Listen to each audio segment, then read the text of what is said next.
And welcome back to Why So Curious, where we dive into the most curious questions, thoughts, and theories. Today, we're delving into one of the darkest and most unethical chapters in American history, the Tuskegee Syphilis Study. It's a story of manipulation, deception, and a shocking betrayal of trust in the name of medical research. Before we dive into the full story, don't forget to hit that subscribe button to keep up with all of our favorite conspiracies, stories, and strange happenings from around the world. Let's get into it. The Tuskegee Syphilis Study began in 1932 during the Great Depression, a time of widespread poverty and inequality. Conducted by the U.S. Public Health Service in collaboration with the Tuskegee Institute, a historically black college in Alabama, the study initially aimed to explore the natural progression of untreated syphilis in black men. At the time, syphilis was a major public health crisis, especially in marginalized communities where access to healthcare was scarce. The researchers believed that studying the disease in real time would provide valuable data on its effects and progression, ultimately benefiting public health. However, the methods they used to obtain this information were deeply unethical and exploitative. The study recruited 600 black men from Macon County, Alabama. Among them, 399 had syphilis and 201 did not. These men were mostly poor sharecroppers, many of whom were uneducated and struggling to make ends meet.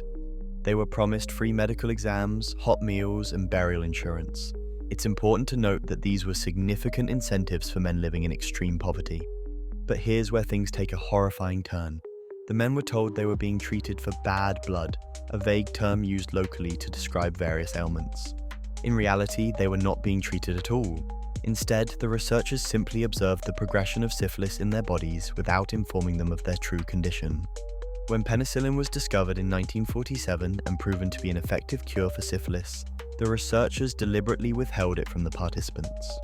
This decision was made to preserve the integrity of the study, even though it meant allowing the men to suffer and die needlessly. The consequences were devastating. Many participants experienced severe complications, including blindness, organ damage, mental illness, and death. Their families suffered as well. Wives contracted syphilis, and children were born with congenital syphilis, perpetuating the cycle of pain and suffering. For decades, the study continued in secrecy, shielded from public scrutiny. But in 1972, a whistleblower named Peter Buxton, a public health investigator, leaked the details to the media. The revelation sent shockwaves across the nation, sparking outrage and condemnation. Congress launched an investigation, and the study was immediately shut down. By the time it ended, 128 participants had died from syphilis or related complications. 40 of their wives had been infected, and 19 children were born with congenital syphilis. The survivors and their families filed a class action lawsuit against the US government, resulting in a $10 million settlement. But for many, no amount of money could undo the damage done or restore the trust that had been shattered. In 1997, President Bill Clinton formally apologized on behalf of the US government, stating, "What was done cannot be undone, but we can end the silence. We can stop turning our heads away. We can look at you in the eye and finally say, on behalf of the American people, what the United States government did was shameful, and I am sorry." While the apology was an important step, it could never erase the pain and trauma experienced by the victims and their descendants. The Tuskegee Syphilis Study became a symbol of racial injustice and the medical establishment's exploitation of marginalized communities. This scandal also had far-reaching consequences for public health. It fostered a deep mistrust of medical institutions among African Americans, a mistrust that persists to this day and continues to impact healthcare outcomes. It also led to the establishment of stricter ethical guidelines for medical research, including the requirement of informed consent and independent oversight. However, the lessons of Tuskegee must never be forgotten. The study serves as a stark reminder of what happens when science is used as a tool for oppression rather than healing.